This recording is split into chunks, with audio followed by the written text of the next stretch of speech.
Hello friends, welcome to star का study point. स्वागत करते हैं आप सबका इस यूट्यूब चैनल पर।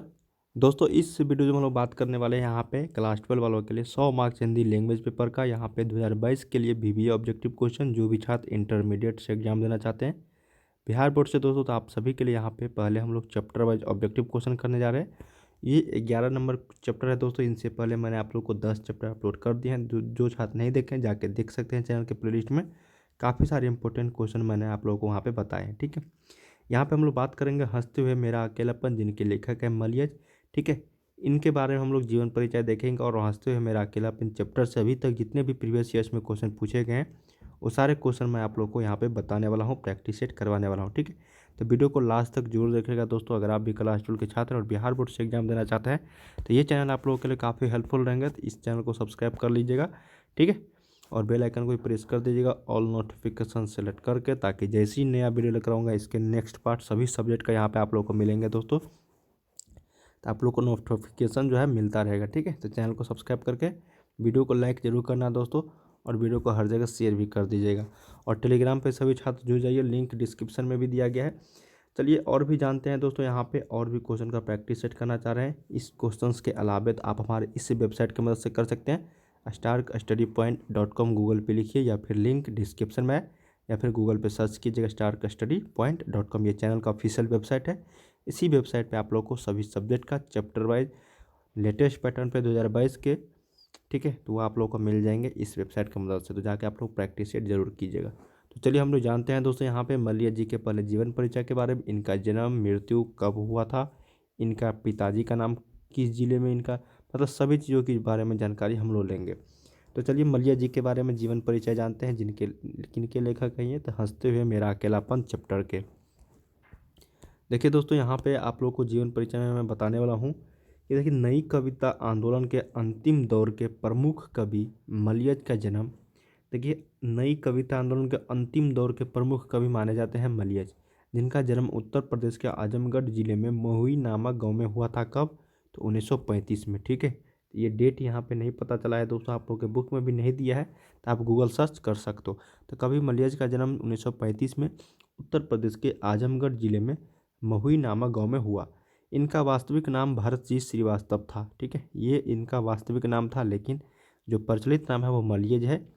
इनकी माता का नाम प्रभावती देवी तथा पिता का नाम त्रिलोकीनाथ वर्मा था। ये याद रखिएगा, पूछा जाता है।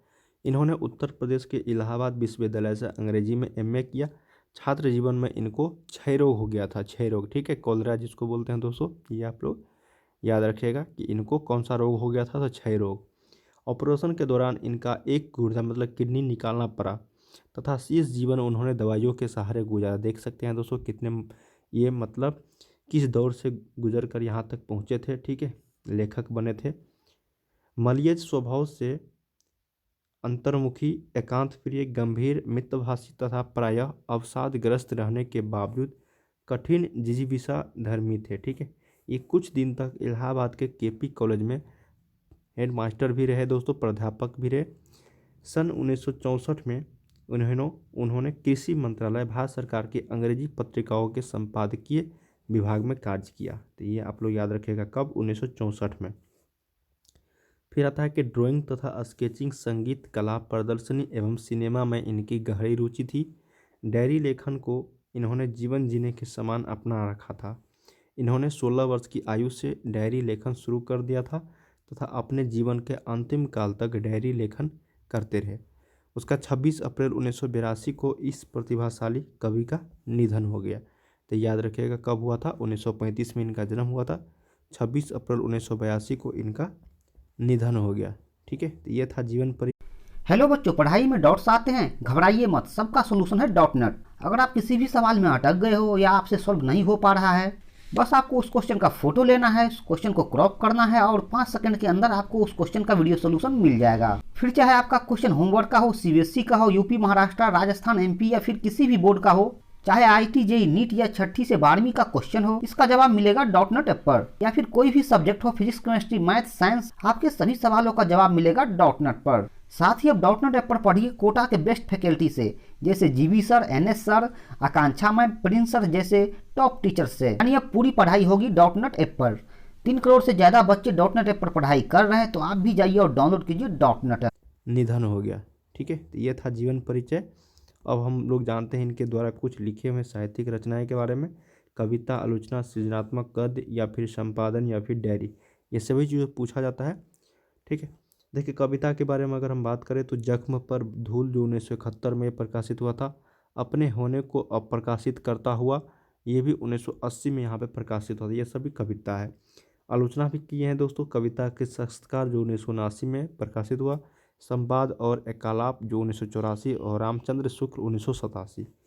सृजनात्मक गद्य जो है ये आप लोग का चैप्टर जो हंसते हुए मेरा अकेलापन 1982 में प्रकाशित हुआ था, जो सृजनात्मक गद्य के रूप में यहाँ पे बताया गया है। संपादन की बात करें तो यहाँ पे शमशेर पुस्तक का सर्वेश्वर दयाल सक्सेना के साथ सह संपादन। डायरी भी लिखे है 3 खंड, जिनका संपादन डॉक्टर नामवर सिंह ने किया। ठीक है, 3 खंड। तो ये सभी इनके बारे में था, साहित्यिक रचना और जीवन परिचय के बारे में हम लोग जान लिए। अब चलिए जानते हैं इसके चैप्टर से रिलेटेड कुछ important objective question, practice set question. ठीक है, हंसते हुए मेरा अकेलापन से। तो चलिए यहाँ पे पहला क्वेश्चन देखते हैं।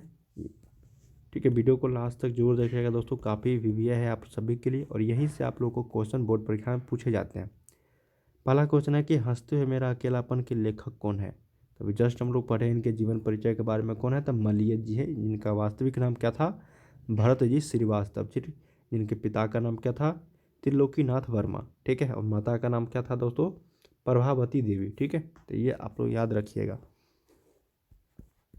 दूसरा नंबर है कि मलियज किस दौर के कवि माने जाते हैं। तो नई कविता के अंतिम दौर, क्या बोला जाता है? नई कविता के अंतिम दौर के कवि। पहले ही लाइन में ये जीवन परिचय में बताया गया है। ठीक है, तो मलियज किस दौर के कवि है? तो नई कविता के अंतिम दौर के कवि। 3 नंबर है कि मलियज मन का कोरा किसे कहते हैं। तो मलियज जो है मन का कोरा कहते हैं किनको?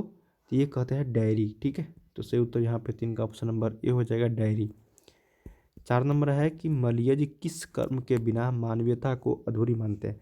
ये डायरी संस्मरण ये आप लोग नहीं समझ होंगे। मलियज मन का कूड़ा किसे कहते हैं? तो ये कहानी, संस्मरण, इस तरह से आप लोग जैसे चैप्टर कोई है उसके बारे में, क्या चीज़ के बारे में, डायरी है या फिर संस्मरण या फिर आत्मकथा या फिर रिपोर्ट है, तो ये डायरी को मन का कूड़ा मानते थे। ठीक है, या फिर कहते थे।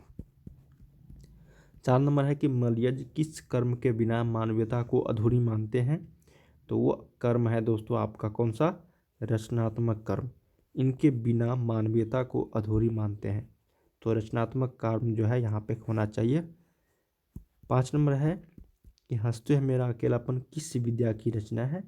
तो ये है दोस्तों आपका क्या चीज़? तो डायरी है। ठीक है, तो हंसते हुए मेरा अकेलापन किस विद्या की रचना है? तो डायरी है। तो 5 का ऑप्शन नंबर यहाँ पे बी हो जाएगा। ठीक है, नेक्स्ट क्वेश्चन यहाँ पे 6 नंबर है कि मलियज का मूल नाम क्या था, मतलब वास्तविक नाम। तो ये भरत जी श्रीवास्तव थे। तो सही उत्तर यहाँ पे 6 का ऑप्शन नंबर ए हो जाएगा। 7 नंबर देखते हैं कि चित्रकारी में कौन सा रंग संवेदनाओं को तेजी से भरता है। तो ये होता है दोस्तों आपका कौन सा रंग? तो शोख और भड़कीला। क्या होता है? शोख और भड़कीला।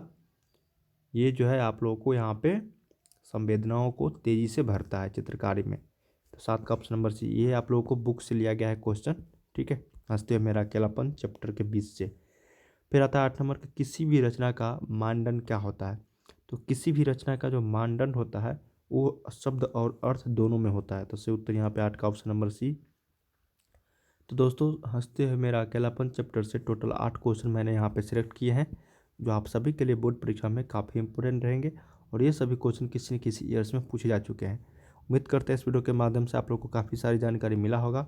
ठीक है, वीडियो को हर जगह शेयर भी कर दीजिएगा दोस्तों। आगे की वीडियोस को पाने के लिए सब्सक्राइब कर लीजिएगा।